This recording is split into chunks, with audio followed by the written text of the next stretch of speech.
My kid walks in the door and starts complaining. Teenagers are fun. Teenagers are fun.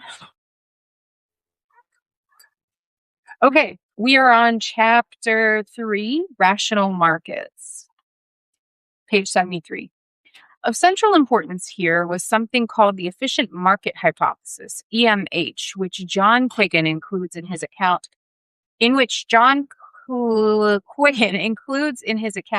of the ideas that should be dead but somehow still seem to be walking about. In brief, it's a theory claiming that markets are the opposite of the casinos that the great financial crisis showed them to be. As Quiggins explains, the hypothesis says that financial markets are, and therefore to decisions about investment and production. This requires not only that financial markets make the most efficient possible use of information, but they are sufficiently well developed to encompass all economically relevant sources of risk.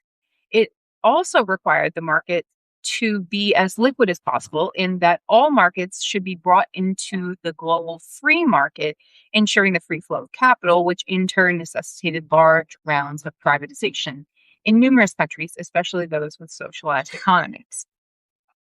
That's not really what the EMH says. Oh, okay, Rick. Rick, do you want to tell us what it says? Well, let's see.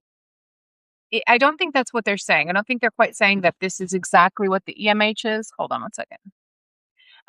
He said, I probably read that wrong. It says, so of central importance here was something called the EMH, which John Quiggin includes in his account of the ideas. So it's not that this is the EMH, but this is included. What John Quiggin is saying is the EMH is one of those ideas that should be dead, but is somehow walking about.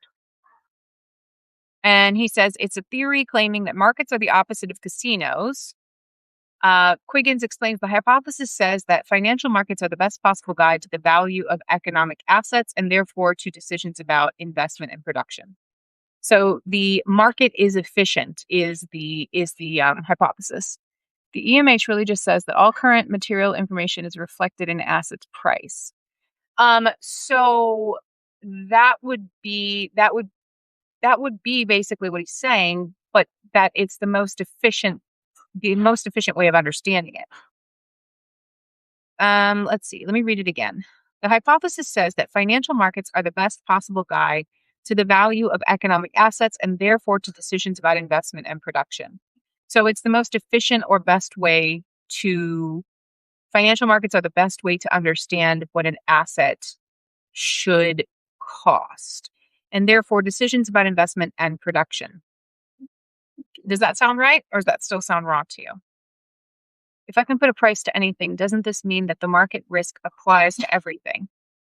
Yes. Oh, this is the Hayek market as knowledge store stuff, which doesn't account for a bunch of warlords lying about the source of cacao. Yes. The EMH thing, yes.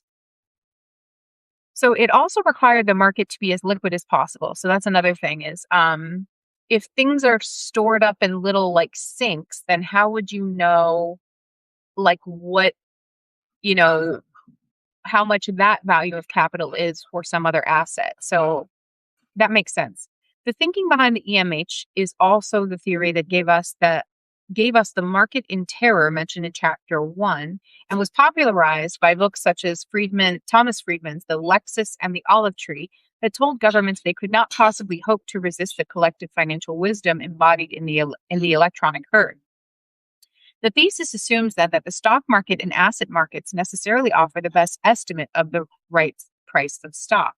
So all that is saying that the markets are going to tell you what something should be priced at. What's new about this idea? Nothing's new about this idea. Hi, Jared. It's just he's saying that this is a shitty idea. Like the thing that he's saying is that this is shitty. It's part of idiotism in his mind. That just because the market tells you that something should be priced this way doesn't mean that it's true. So this price emerges out of a complex set of relations and actions that make it possible to anticipate the market as the so-called Chartist assumed. The thesis is most closely associated with the work of Eugene Fama in 1970, but can be said to have started with the innovative work of French statistician Louis Bachelier, whose theory of the random walk in 1900 countered the idea that future prices could be predicted. In seeking to predict the market investors were looking for market inefficiencies or moments when the market got the price wrong. Prediction, however, could only work on past prices, but the possibility that prices could go on a random walk caused by some as yet unaccounted for event, plus the idea that knowledge of any inefficiency would soon become public and prices would consequently adjust, meant that the market was practically always right and couldn't be beaten. This is like day one of Econ 101. I went to a school entrenched in Chicago theory. Okay, well, good for you. I didn't, I never took Econ 101, just so you guys know. Just so you know. Johnson and Kwok explained that EMH comes in three versions. The weak version stating that future prices can't be predicted. The semi-strong version that prices adjust quickly to all available information, which sounds like this is what Rick was saying. And the strong version where no one has information that can be used to predict prices, therefore prices are always right. And by right, this of course means that they bear some relation to underlying real economic values. Okay, so we've got weak, medium, and strong. So the weak version is futures can't ever be predicted. Medium is kind of, and strong is that the market is going to tell you everything you need to know. I never took microbiome because that shit was an instant fail. Well, there you go. See? So they go on to say that despite some caveats expressed by Fama, the strong form became the intellectual justification for financial deregulation. If a free market will always produce fundamentally correct asset prices, then the financial sector can be left to its own devices. What's more, once EMH becomes the orthodoxy, that is, it is accepted by economists and politicians alike, there's no need for governments to worry about imbalances in savings and consumption.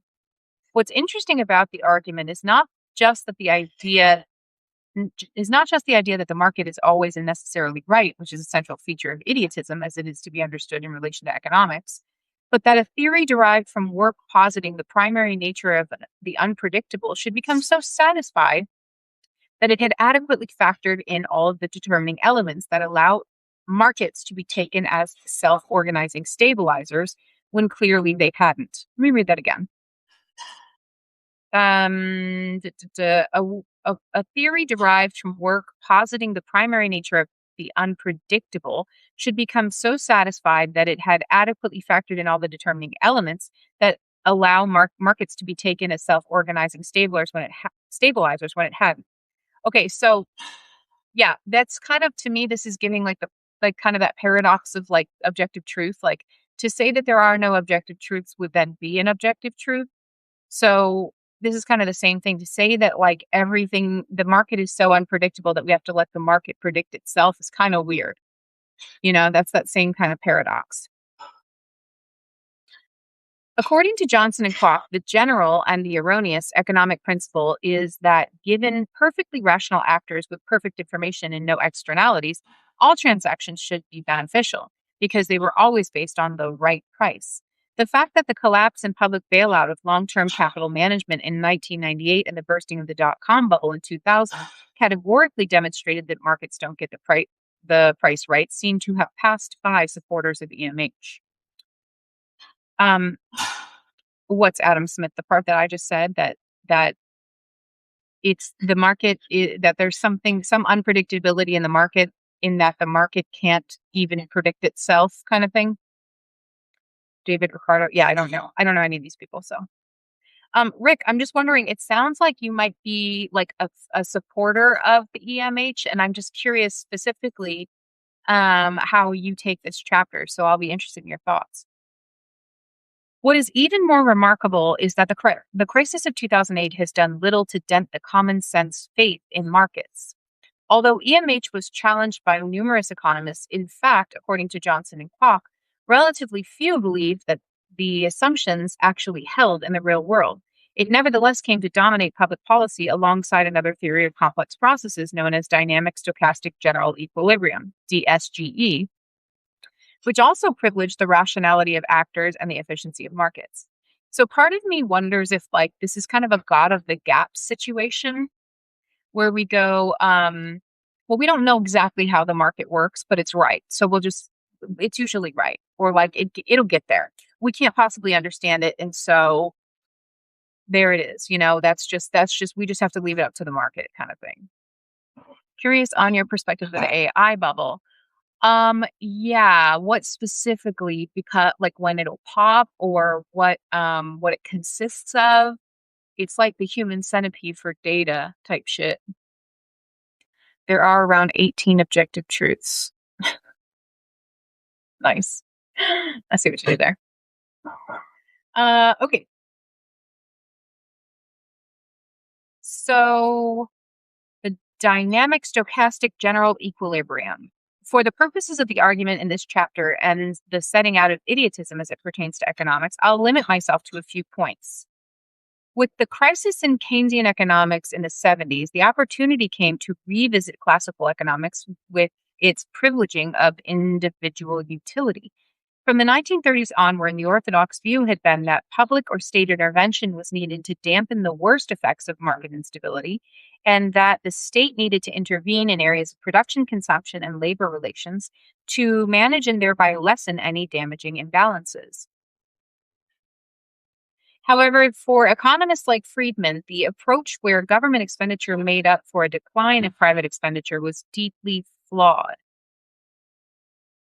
Where government expenditure made up for a decline in private expenditure was deeply flawed. Yeah, so the whole give everyone a stimulus check. Obviously, Friedman was not a fan of that.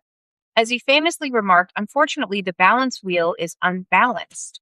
According to Friedman, because government expenditure had only effects after the end of the recession it was intended to intervene in, such a blunt instrument simply contributed to inflation, a higher tax burden, and further government intervention.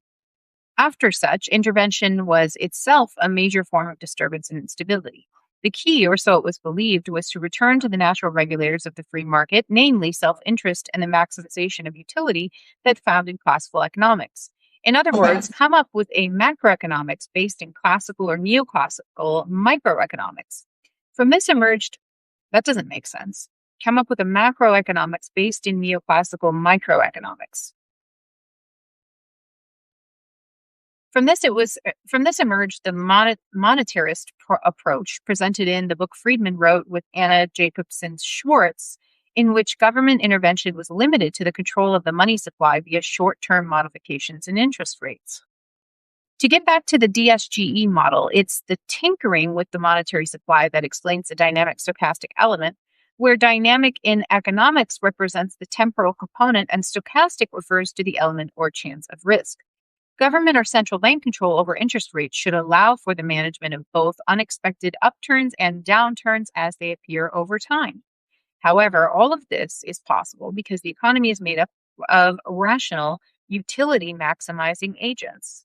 The theory of general equilibrium assumes the equilibrium of supply, demand, and prices across a set or even the totality of markets, and can model this by aggregating the behavior of economic agents.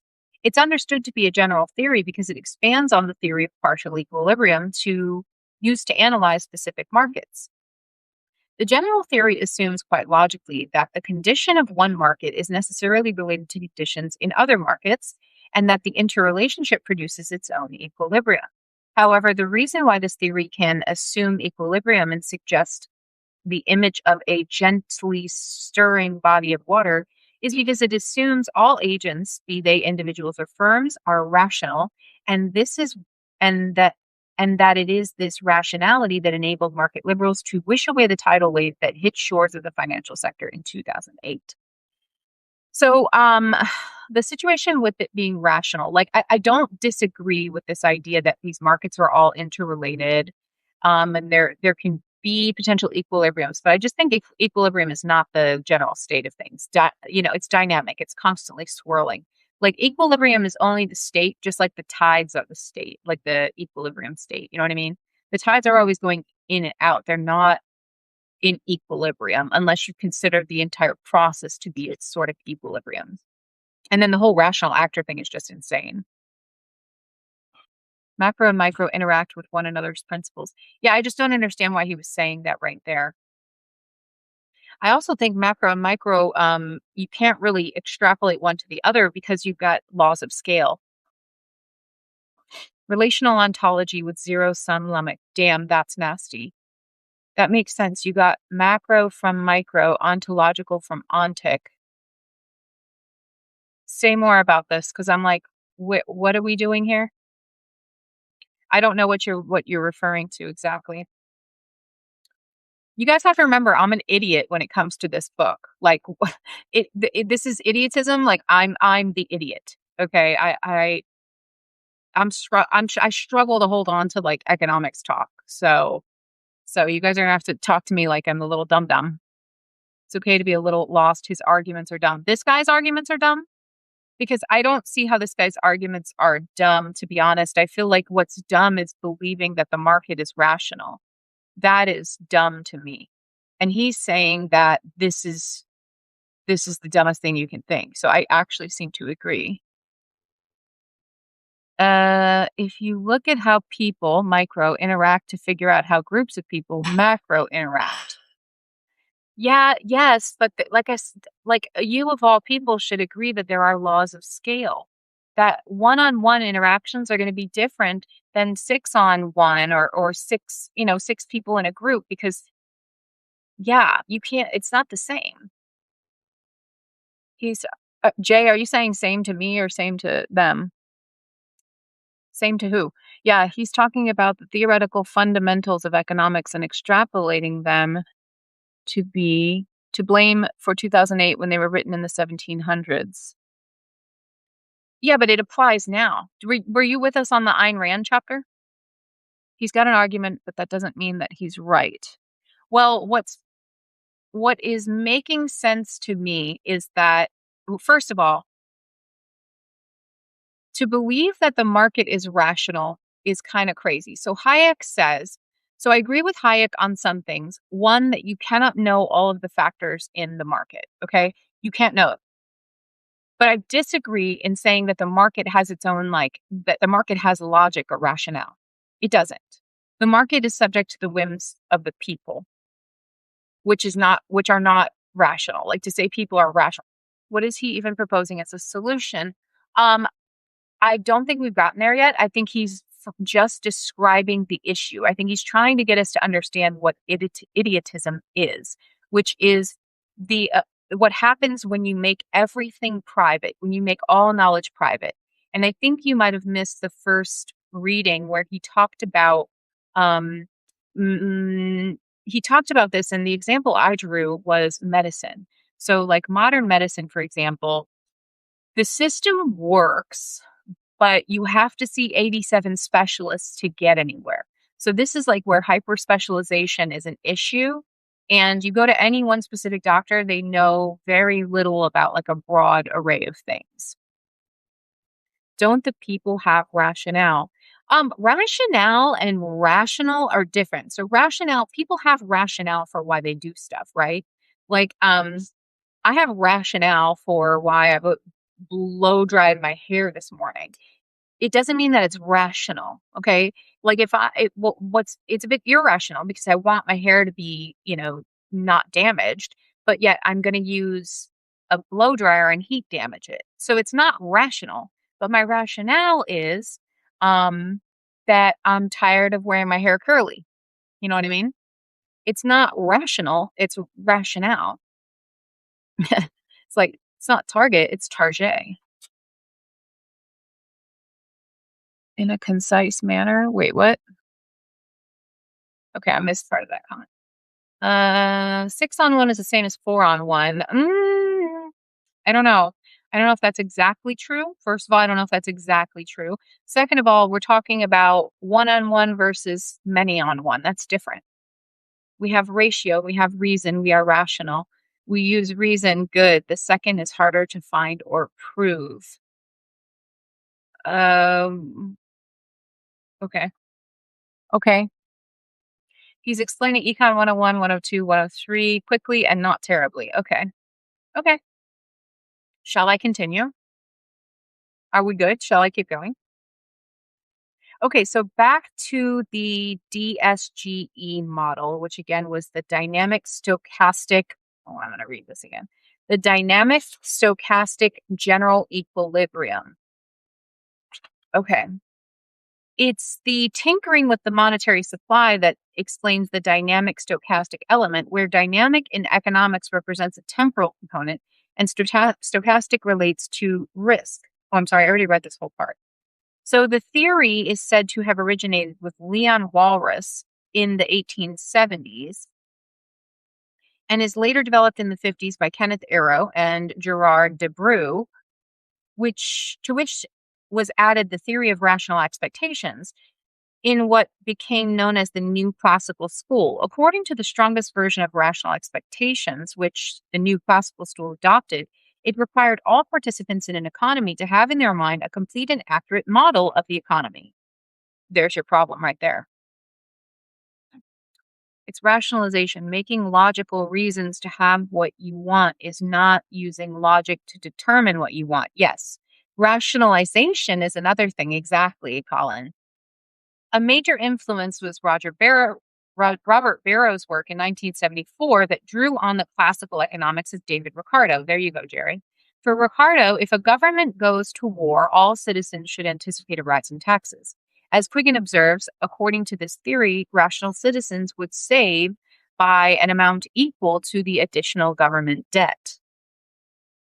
Would save by an amount equal to the additional government debt. This assumption of rationality does two things. First, in competitive markets where participants are perfectly rational and display a high level of foresight, it's very hard to see any beneficial rule for governments. First of all, I don't think perfectly rational exists, by the way. Second, should this equilibrium be achieved, it is merely the fault of not be achieved. Should this type of equilibrium not be achieved, it is merely the fault of irrational individuals whose behavior removes any justification for state assistance.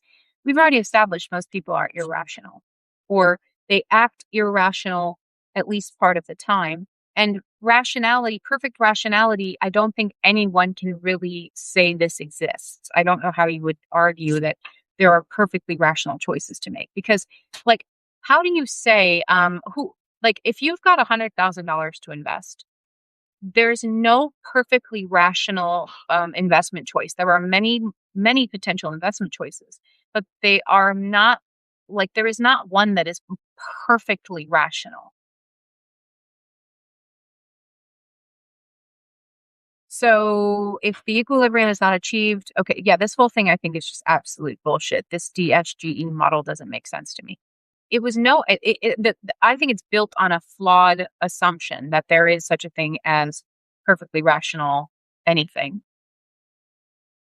As long as we're not total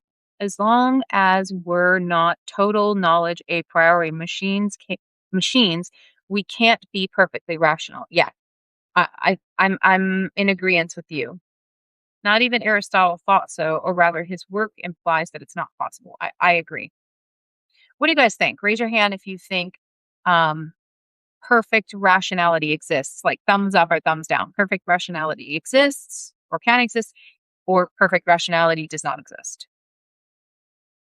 They just jumped straight into quantum easing instead of DSGE because it was outdated in 2013.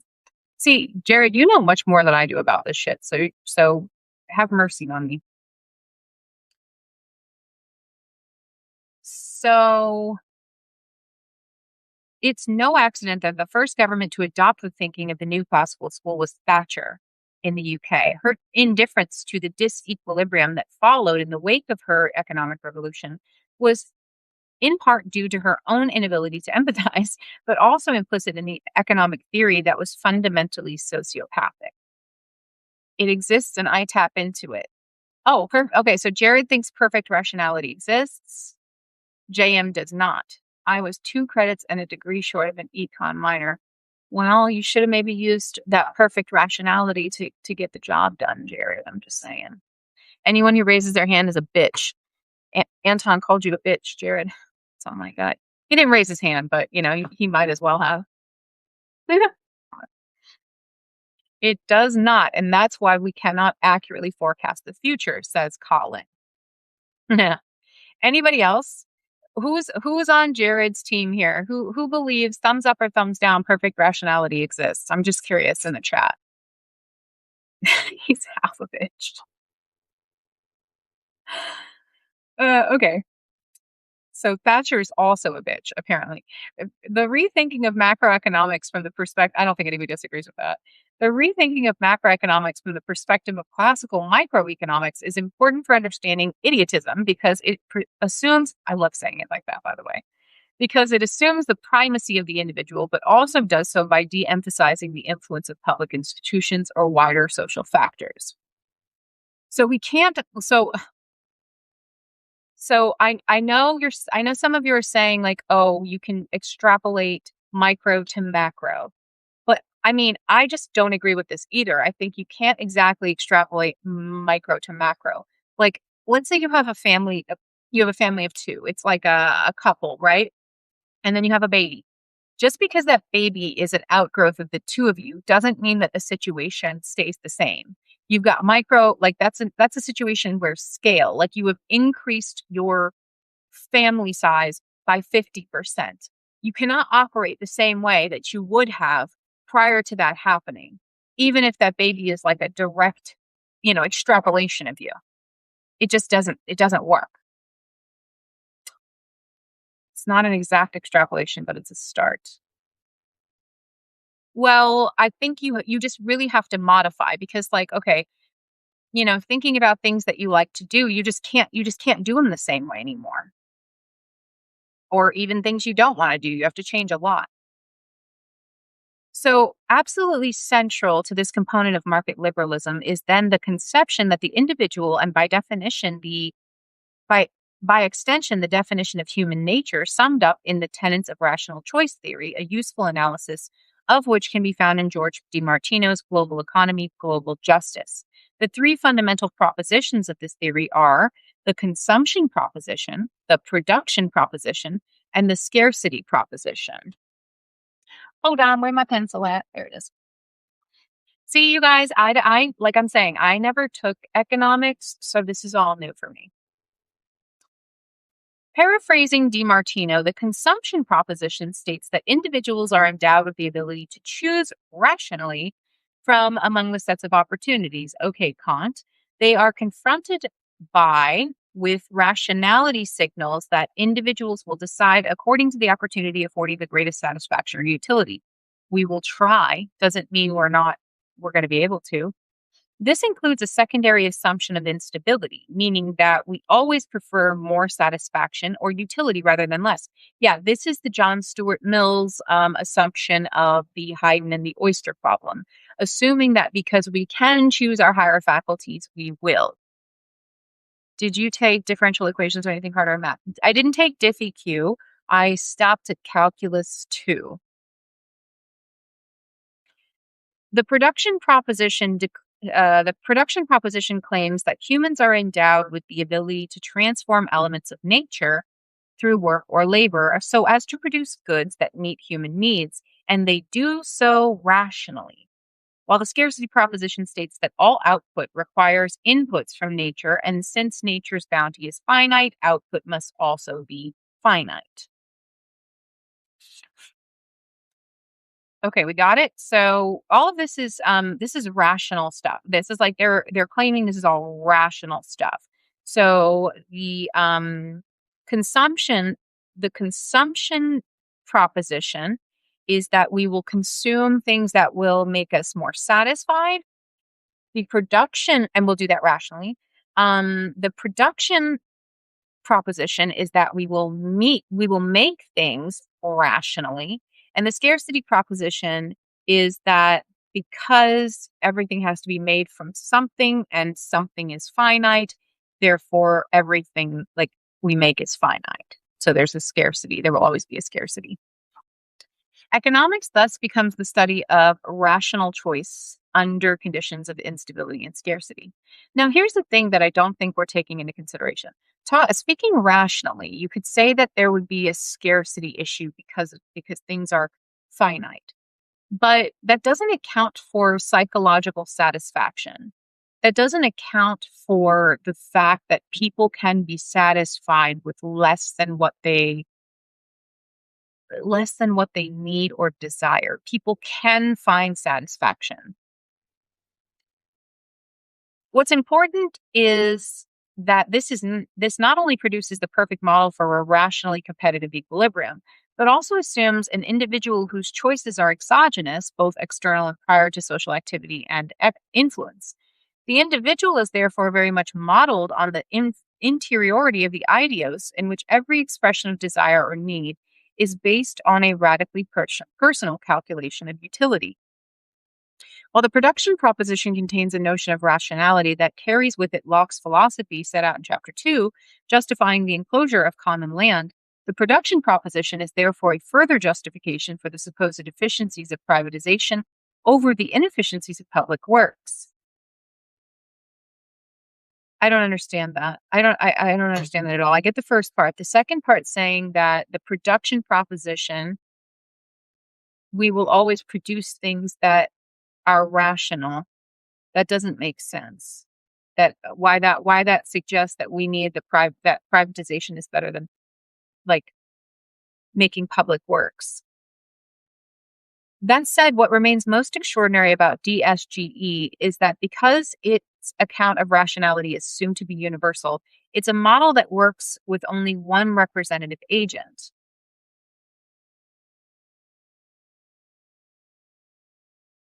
One of the greatest ironies, therefore, is that a model which is central to a philosophy purporting to be the best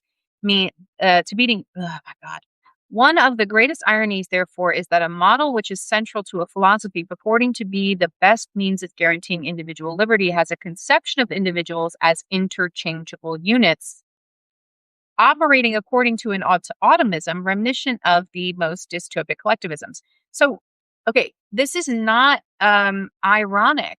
What's ironic about this? The model.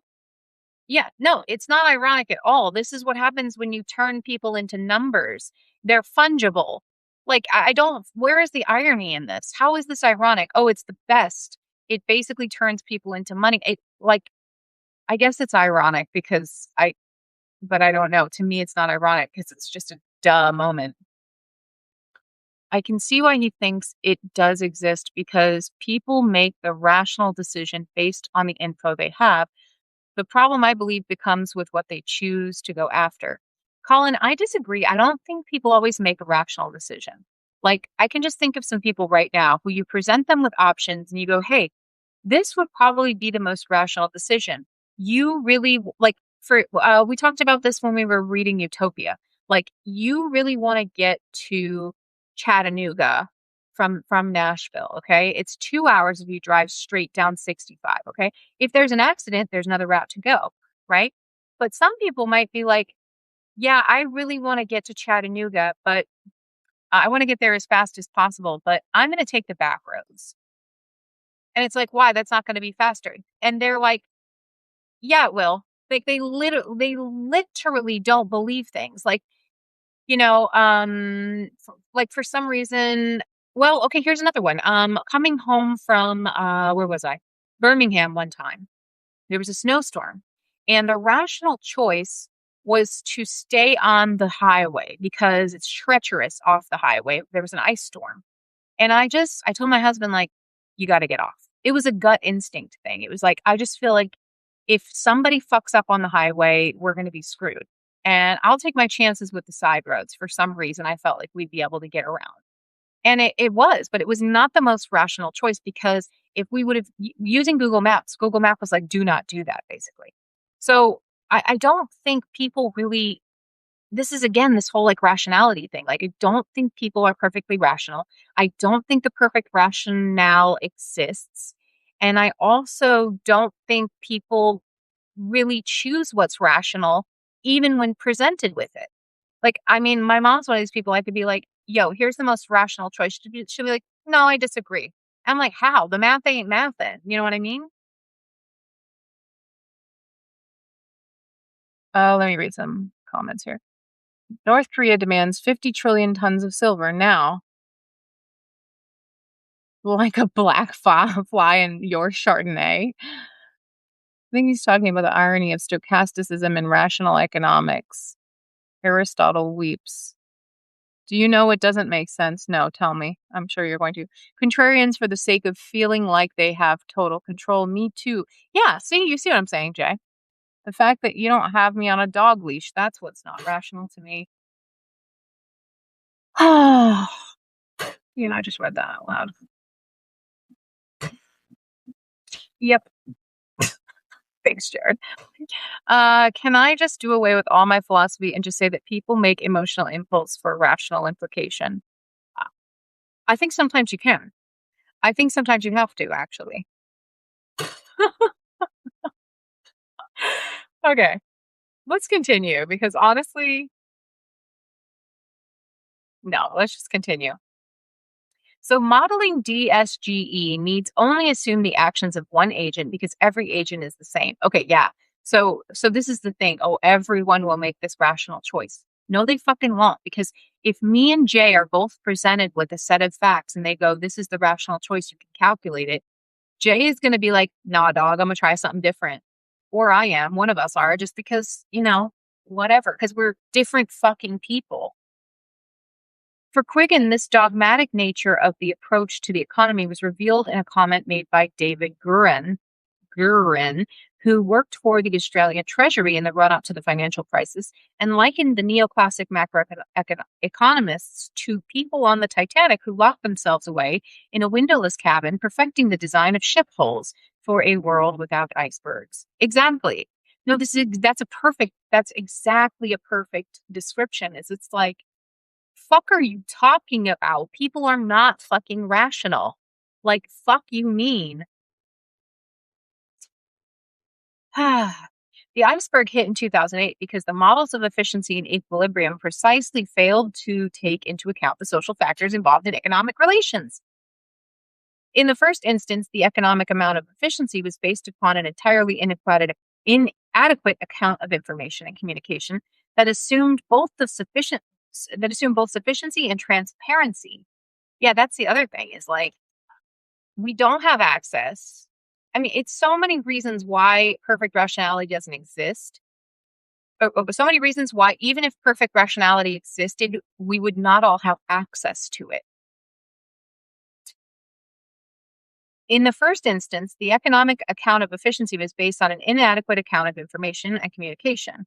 Johnson and Kwok point out that with regard to EMH, the economists Brad DeLong, Andre Scheifler, Larry Summers, and Robert Waldman had in fact come up with a model showing that noise trading can lead to a large divergence between market prices and fundamental values, that it was impossible to differentiate between noise and information.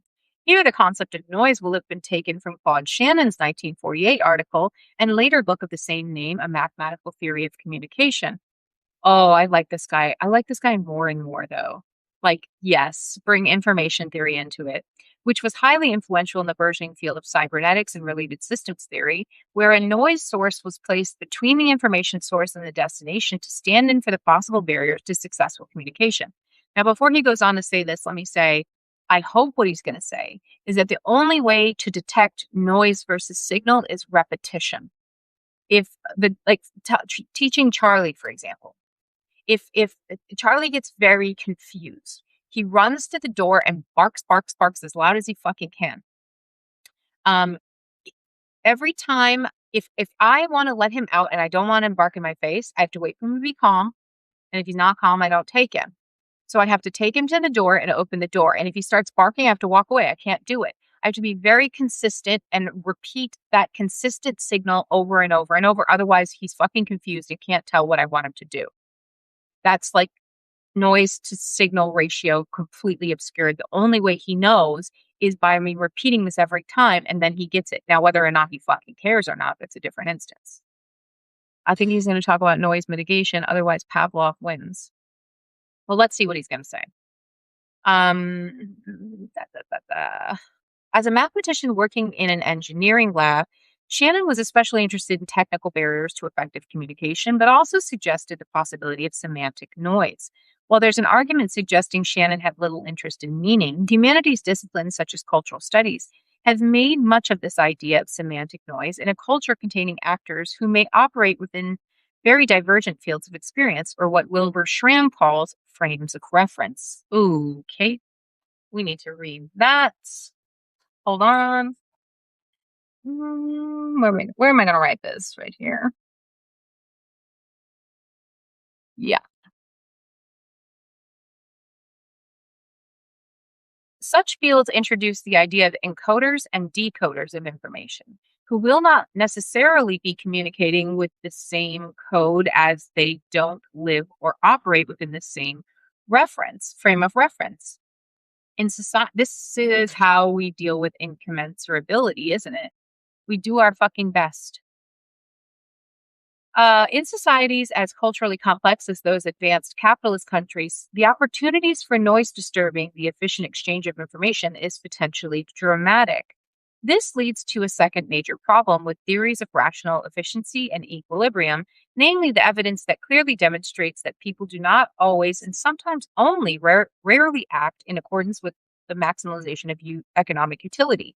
As was noted in the earlier part of this chapter, one of Keynes' greatest contributions was the recognition that animal spirits are absolutely essential to the movement of the economy.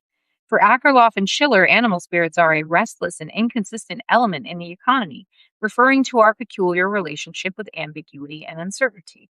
Animal spirits are indeed profound, but paying attention to the thought patterns that animate people's ideas and feelings is really only the start of the matter. The centrality of emotion rather than calculation to the capitalist system is plain to see in the word for the mechanism that was once the oil that merely lubricated the motor, but has now become the motor itself, namely credit. The root of the word is the Latin credo, which means belief. Belief is printed on our banknotes, which are nothing more than promissory notes, committing someone at some point to exchange it for the equivalent of gold. However, as long as the money circulates, as noted earlier, as long as I can pass on the promise to someone else in exchange for a good, then I don't need to go to the Bank of England and redeem it for gold.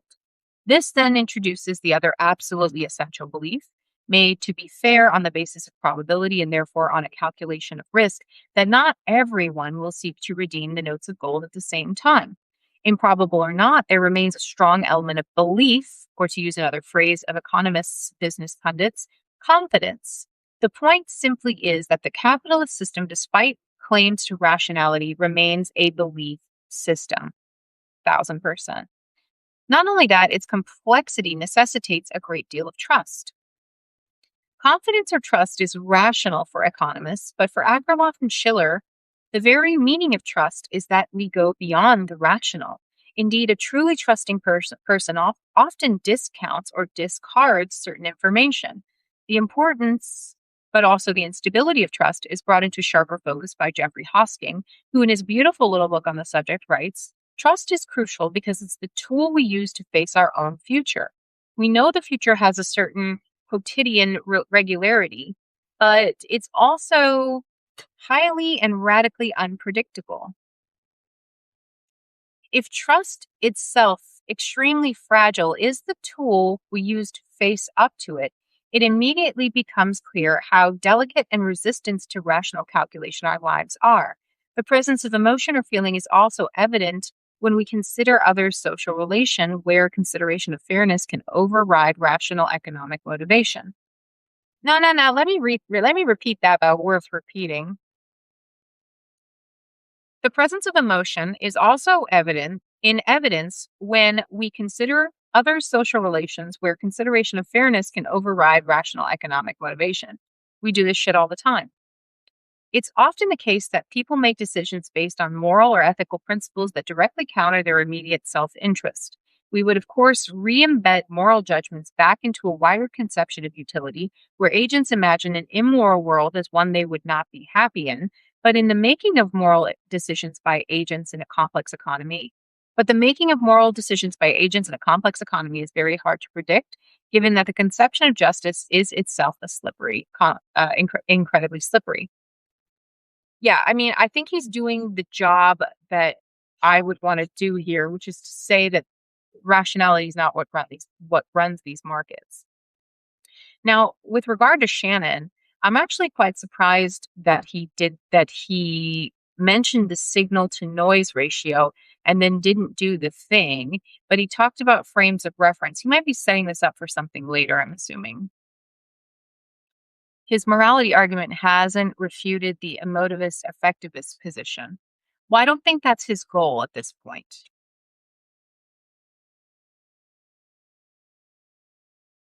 Returning to the question of prices that the EMH assumed were always right, Akerlof and Schiller point out that prices are often dependent not on information but guesswork about what other people think. Future prediction of stock prices, for example, is not necessarily based on hard and fast facts about a company's performance and knowledge of changes in the economy, but guessing how others might feel about the value of that stock. Golden delicious apples are everywhere, they claim, only because people see them everywhere and assume that everyone likes them. It's a self-perpetuating fallacy. What else could explain the ubiquity of this rather tasteless fruit? Totally agree. Golden delicious apples are terrible.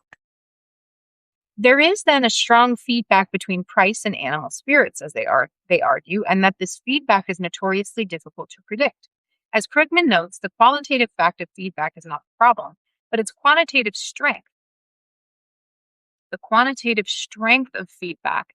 To me, I always think about a negativity bias. And when it comes to feedback, the quantitative strength is on the side of whatever negatively qualitative statement is made in the feedback.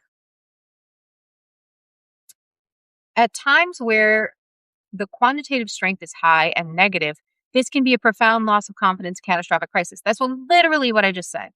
That is literally what I just said. Yes. Well, it's kind of what I said. What I said is I think negative feedback can produce a higher quantitative strength, but especially if there is more quantitatively negative feedback. Yeah, that can fuck shit up. Keynesian cross. Okay, I'm writing my homework down. Keynesian cross expenditure output. Okay, I'll look those up, Jared. Thank you. Akerlof and Schiller, however, introduce another important element to the complex influences on prices, and this is the existence of stories, because we're not an isolated utility maximizing, rationally calculating monad, but the product of a whole complex of social relations, where my thoughts and desires are extended out through others in a myriad ways, only to fold back into me in ways that make it very hard to lay claim to them as authentically mine. Stories are essential for the binding of the collective behavior we call confidence. Stories move markets, but not because they explain the facts. The stories are the facts. Stories of a new era and Stories of a new era and the great moderation boosted confidence, much as the technophilia and euphoria around digital technologies produced the dot-com bubble. Stories are not second-order phenomena that explain reality, but imbricated in the production of reality itself. This is basically what Sylvia Winters was kind of talking about. It's like we are a narrative, Fanon story, Sylvia Winters, but like we are a narrative-based species. Like everybody wants to act like facts and stories are different, but they're not really. Like there are facts and there are stories, and those things can be the same thing. Hi, DJ. Similar to the dog guy, the BDSM kink in our circle is mental pain. Don't read. Thanks. Don't read. Sylvia Winters returns. Yeah. Okay. He says don't read after he says that. It's also important to note here that Heidegger's analysis of our being in the world interpretation is already accompanied by something Akerlof and Schiller might call feelings, but which Heidegger refers to as Dasein's mood. Germans don't have feelings. They have Dasein mood. This is the primordial and pre-theoretical way in which we encounter the world. By this, Heidegger means that our mood, or the manner in which we are attuned to the world, is prior to all cognition and volition and beyond their range of disclosure. This is why Anton doesn't talk about feelings, but rather intellectualizes everything. It's his docile mood, right? Okay, got it. By this, Heidegger means that our mood or the manner in which we are attuned to the world is prior to all cognition and volition. Yes, okay, fine. What's more, he explicitly makes the claim that in looking at the world, I don't know if I agree with that. I hate a priori arguments. I really do. Like, I don't see the point in a lot of the a priori arguments because I'm like, you can't fucking prove that. Why are you doing that? Like, I don't get that. This is a bad interpretation of Dasein Stimmung. This is too material. Yeah, I'm not really feeling this right here. I'm going to be honest. What's more, he explicitly makes the claim that in looking at the world theoretically, we've already dimmed it down to the uniformity of what is purely present at hand. Okay, we can't really do anything other. In other words, viewing the world and the beings of which it is compromised in purely abstract terms is as is clearly the case in both EMH and DSGE's denial of the embedded, embodied messy relations that make up each and every economy. Yeah, but what they don't say is we're doing the guesswork. What they won't say is that it's kind of, they're like, no, perfect rationality. Fuck you mean perfect like, that's so insane to me. You can prove it. You will see the dog as scary when you're in a fearful mood before you assess the dog.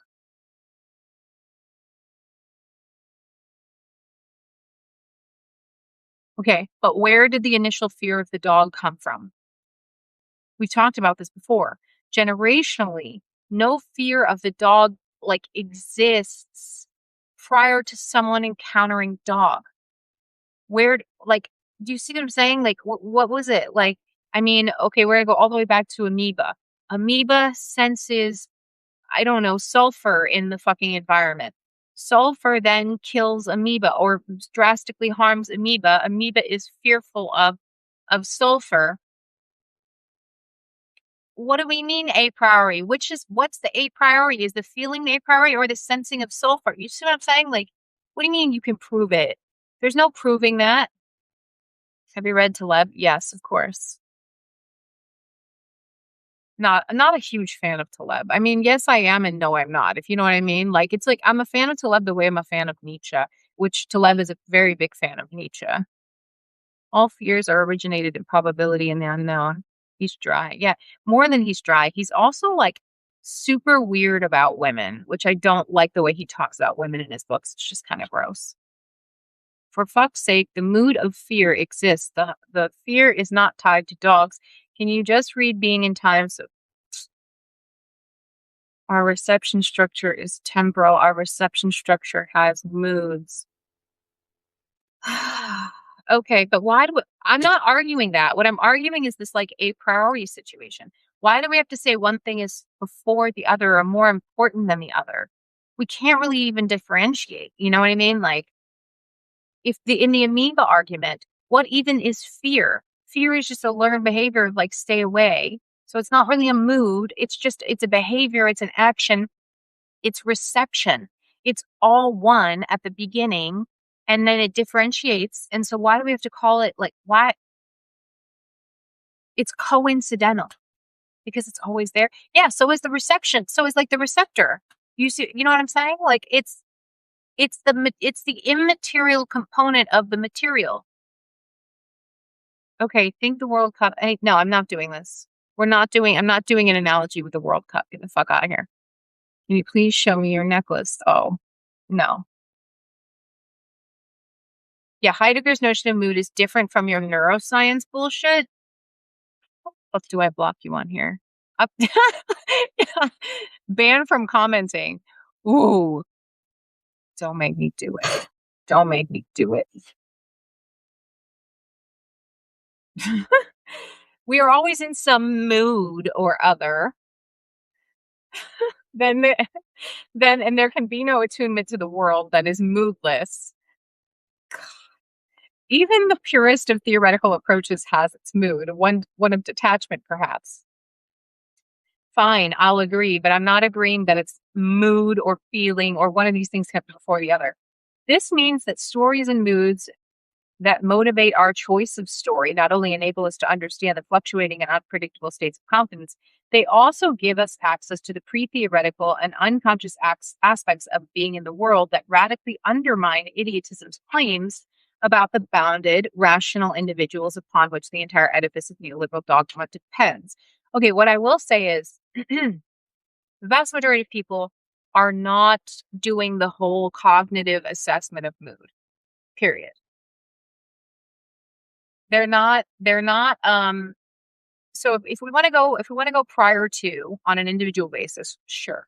We can say most people have a mood and they have absolutely no idea why they're having it or what it is. So I will give you guys that. And call it stimmung. It gets confusing. It's different. Jared, are you on his side? What is this? The fuck is this? Fuck is going on here, guys? You're supposed to be on my side.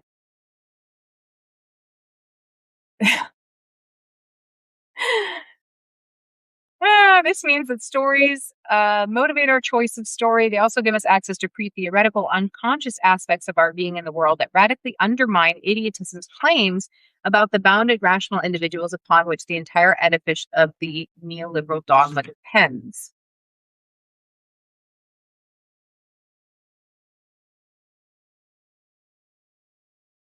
I don't get that line. Let me read it again. Stories and moods motive. Okay. So if idiotism is like, oh no, it's all rational. So idiotism believes that everything is super rational and cognitive, and like we can all make these rational choices. And he's like, no, stories exist and moods exist. So it's pre rational. Okay. Yeah, I totally agree with that. For Akerlof and Schiller, then it's human psychology that drives the economy, and the story of the dot-com bubble affords the perfect opportunity to consider this claim about the role of the unconscious and the irrational in relation to the market efficiency. The dot-com bubble happened because stories about the impact of digital technologies and the internet. Stories circulated not only about the take up of the personal computer and the popularity of surfing the web, based on empirical evidence derived from the market, these stories drew upon an older, often told story about the utopian possibilities of technology. Such a story is regularly juxtaposed with the technophobia of Frankenstein's monster, which at the time was creating problems for another emerging technology, genetically modified food. However, these competing stories are in turn the manifestation of an even more archaic narrative about future destruction or salvation. While GM Foods suffered from Mary Shelley's take on the apocalyptic narrative, digital technologies rode high on the spirit of messianism that is ordinarily reserved for religious context.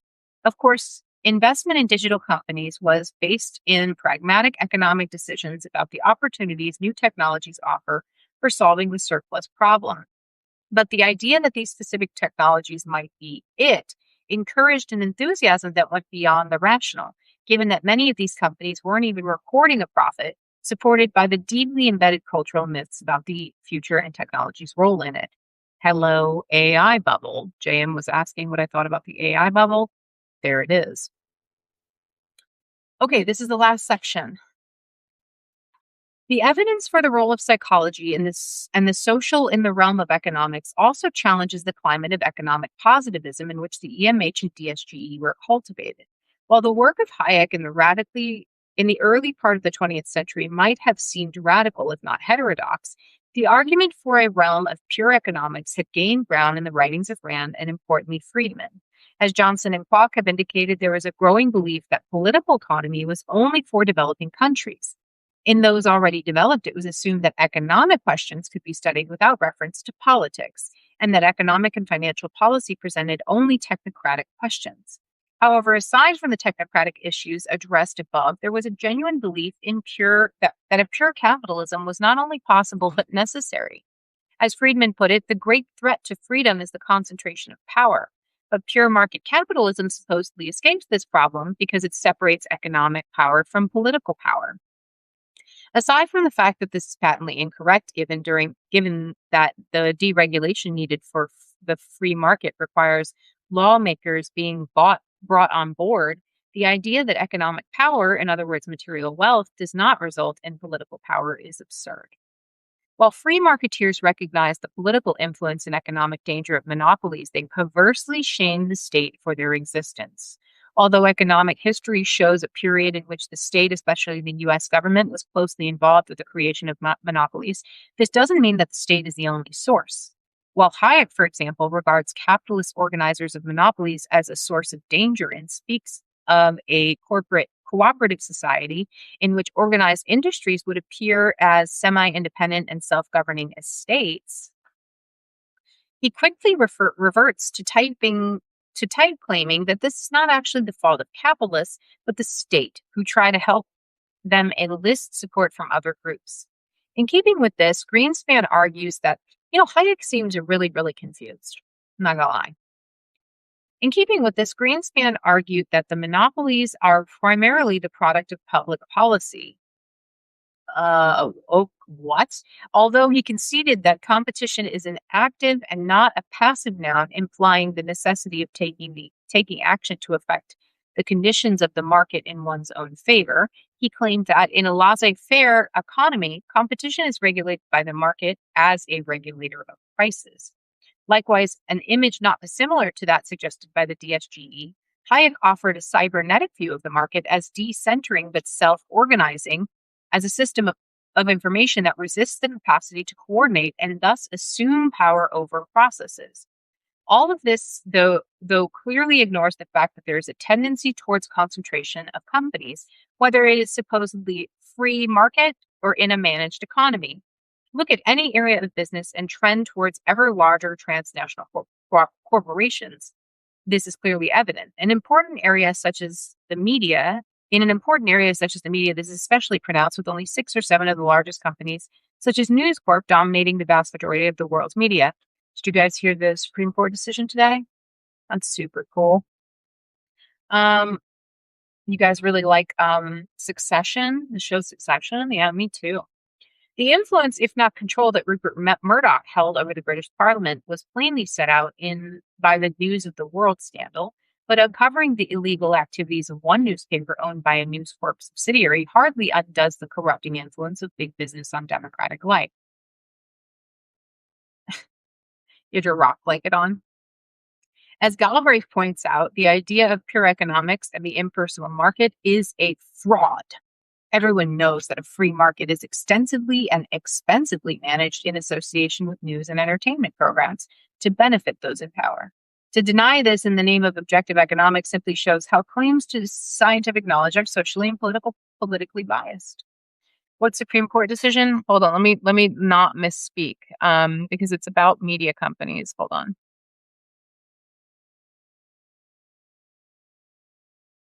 Let me finish this and then I'll do it.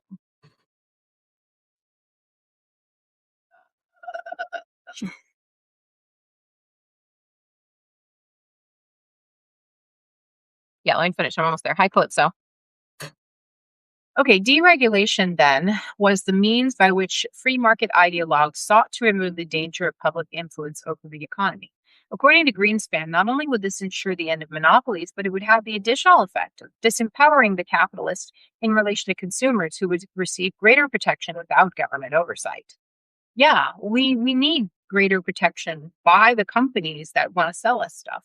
That'll work really well.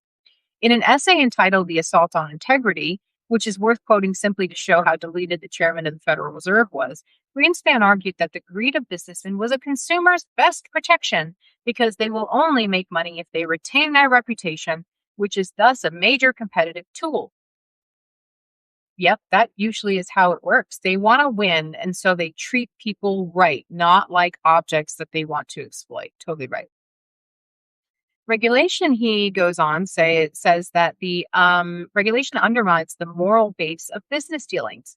A fly-by-night securities operator can quickly meet all the SEC requirements. In an unregulated economy, the operator would need to spend years in his reputable dealings before investors would place trust with him. Reputation and virtue are thus capitalism's motivating power. What we in fact got after almost 3 decades of deregulation was the unbridling of a degenerative greed, and society almost completely enthralled to the power of 2 very specific capitalist states, the financial sector, and the military industrial complex, ably supported by the media. Despite creating supposedly politics free economy, there has emerged through what Johnson and Kwok call the revolving door between Wall Street and Washington, a financial oligarchy that has taken over policy in the U.S. with a military wing that secures the global free market by force if necessary. And all the while, the media represent this as a free, democratic, accountable, open, and just society. Although the Wall Street Washington corridor may have become the main conduit for the growth of the market dogma, how idiotism has come to flood the entire socio-political field needs to be discussed in the next chapter. Okay, let's see what happened here today. It was Monopoly Roundup. No, it was a media company. News. Hold on, there was something that happened today. Let's see. It was on Common. What is the Common Sense Media? Let me see if I can find it. No, not Common Sense Media. What the fuck is the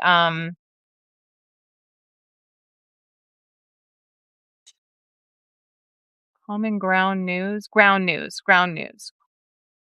Yes, Ground News is the one I wanted to look up. Okay, what happened today? Mm,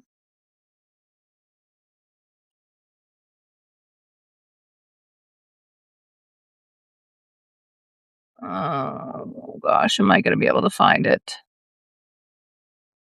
Hold on one second. I'll find it. Hang on.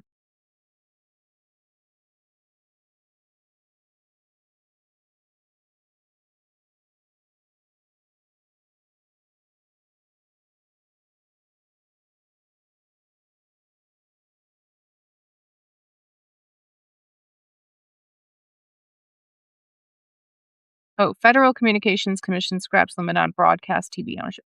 Okay, yeah. So it was the Federal Commission broadcast ownership. It wasn't the Supreme Court. I don't know why I thought it was the Supreme Court. Okay. The Federal Commission voted 2-1 to eliminate the 39% national television ownership cap, ending a 22-year-old rule that barred a single broadcaster from owning station reaching more than 39% of households. The agency will now evaluate future station mergers based on a corporate consolidation, a case-by-case decision. So this will basically be massive media consolidation. Now, the question is, the thing that people are wondering was like, did the FCC ever even have that authority in the first place? It's hard to say. Like a lot of these commissions, like the SEC, the FEC, the election commission. What's the election commission? I can't remember what the acronym is. But a lot of these don't actually have teeth, so they say. So what this actually means, it's hard to say.